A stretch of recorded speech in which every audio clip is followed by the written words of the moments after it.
Diz o texto: ao anjo da igreja em Laodiceia escreve: estas coisas diz o Amém, a testemunha fiel e verdadeira, o princípio da criação de Deus. Conheço as tuas obras, que nem és frio nem quente. Quem dera fosse frio ou quente. Assim, porque és morno, nem és quente nem frio, estou pronto a vomitar-te da minha boca. Pois dizes: eu sou rico, abastado e não preciso de coisa alguma. E nem sabes que tu és infeliz, sim, miserável, pobre, cego e nu. Aconselho-te que de mim compres ouro refinado pelo fogo para te enriqueceres, vestiduras brancas para te vestires, a fim de que não seja manifesta a vergonha da tua nudez, e colírio para ungires os teus olhos, a fim de que vejas. Eu repreendo e disciplino a quanto amo. Sede, pois, zeloso e arrependa-te. Eis que estou à porta e bato. Se alguém ouvir a minha voz e abrir a porta, entrarei em sua casa, ele e ele comigo. Ao vencedor, dar-lhe-ei sentar-se comigo no meu trono, assim como também eu venci e me sentei com meu Pai no seu trono. Quem tem ouvidos para ouvir, ouça o que o Espírito Santo diz às igrejas. Amém? Podem sentar em nome de Jesus. Eu estava na minha casa, a parte da manhã, como sempre faço, e Deus então começou a tocar no meu coração a respeito da igreja de Laodiceia. Eu falei assim: o que quer falar comigo, né? E Deus me colocou no coração alguns motivos que levam uma igreja a ficar morta. Quando a igreja começa a perder o fervor, o calor do Espírito Santo. E percebi que Jesus andando ali pelos castiçais de ouro, Jesus passava pelos castiçais no meio daqueles candelabros. Jesus começa então a avaliar e a ver a situação das igrejas.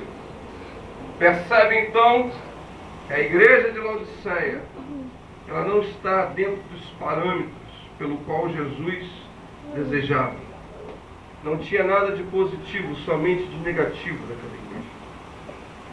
O estado espiritual da igreja de Laodiceia não era satisfatório ao coração do Senhor Jesus Cristo.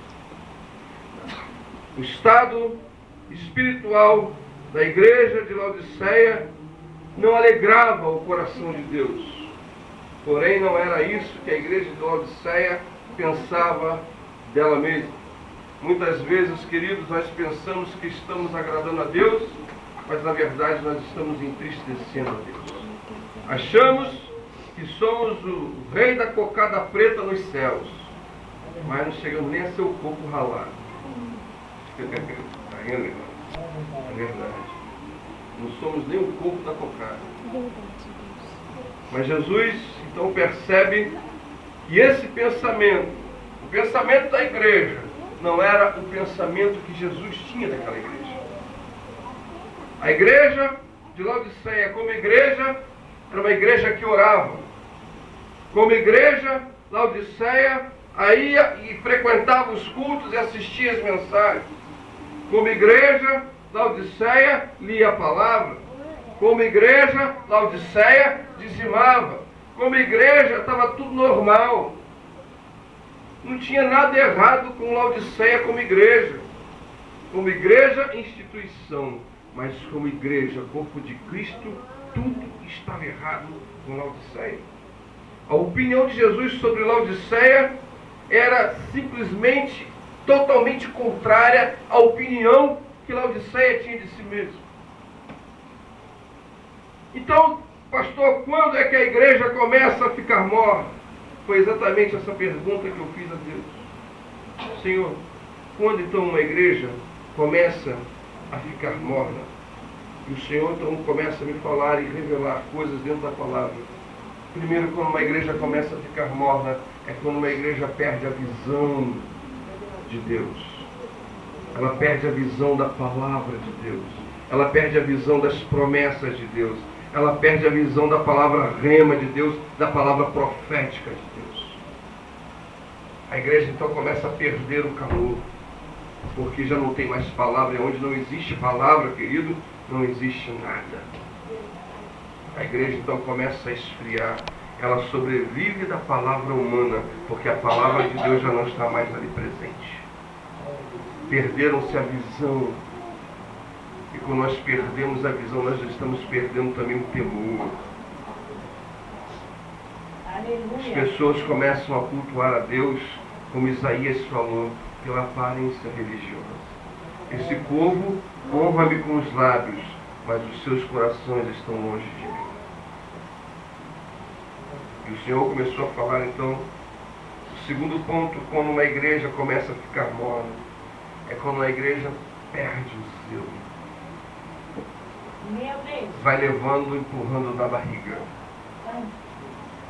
Vai empurrando com a barriga. De barriga eu entendo. Vai empurrando com a barriga.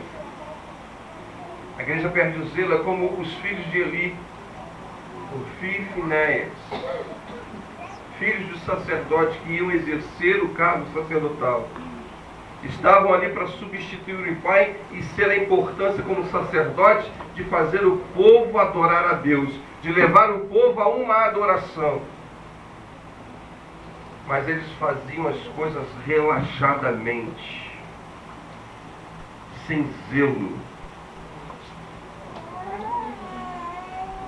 Iam quando queriam, quando não queria não ia. Escola bíblica dominical não vai. Quando aparece um culto num, outro não vai. Se vai num, não vai no outro. Se vem no domingo, não vem na terça. Se vem na terça, não vai na quinta. Faz as coisas relaxadamente.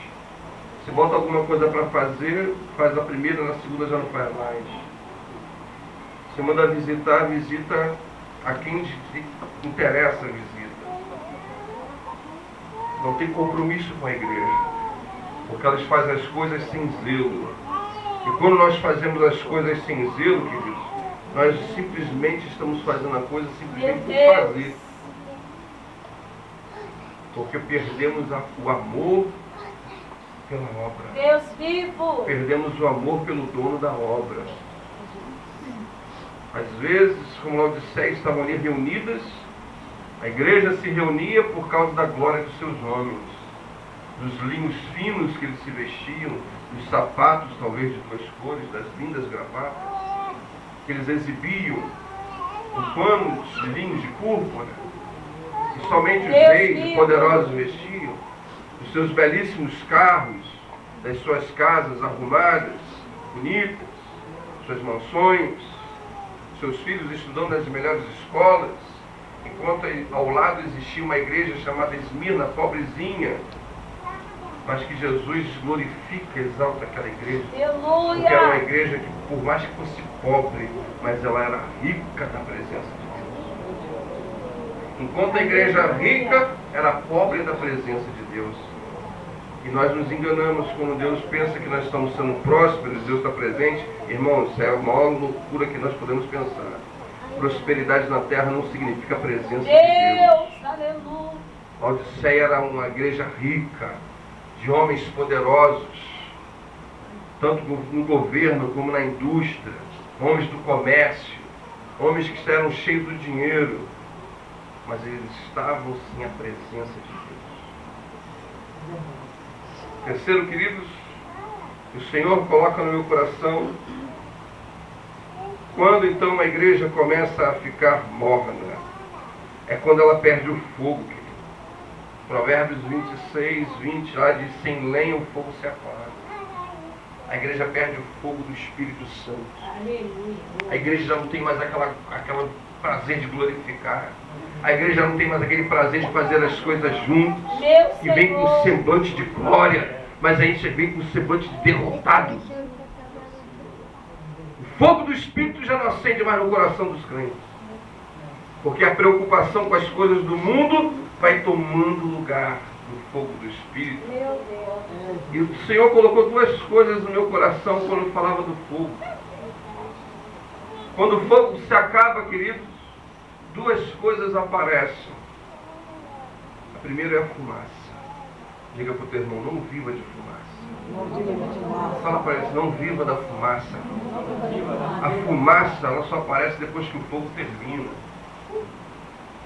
A fumaça representa os anos passados. Tem crente que vive naquele tempo assim, quando eu fazia, quando eu subia o monte, quando eu pregava, quando eu fazia. Meu irmão, o tempo é hoje. Tem que fazer hoje, tem que fazer agora. Aleluia. É ato contínuo, ato constante contínuo. Esse negócio de viver do passado, o passado já era. O presente é hoje, o amanhã pode não existir. Eu tenho que buscar Deus hoje, agora. Porque amanhã eu posso não ter mais a oportunidade de buscar o Senhor. Porque amanhã Ele pode me chamar para a sua glória. E quando Ele me chamar, como é que vai ser? Quando Deus te chamar, fala para o teu irmão, quando Deus te chamar mesmo, como é que vai ser? O que tu vai apresentar para Ele? Você sabia que as obras de um homem, de um ser humano, ficam nas suas mãos? Sabia disso? Que as suas obras são representadas pelas suas mãos? Isso é bíblico, querido. Isso é bíblico. Jesus não é conhecido pelo homem da coroa de espinhos, mas pelo homem das mãos. Por quê? As suas obras estão nas suas mãos.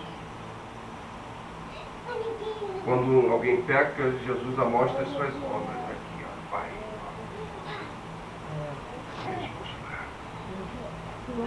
Quando chegar na presença de Deus, Ele fala assim, deixa eu ver tuas mãos. Glória a Deus. Deixa eu ver tuas mãos. Tu não fez nada. Tu nem ia na igreja. Tu não ganhou uma alma para Jesus durante um ano todo.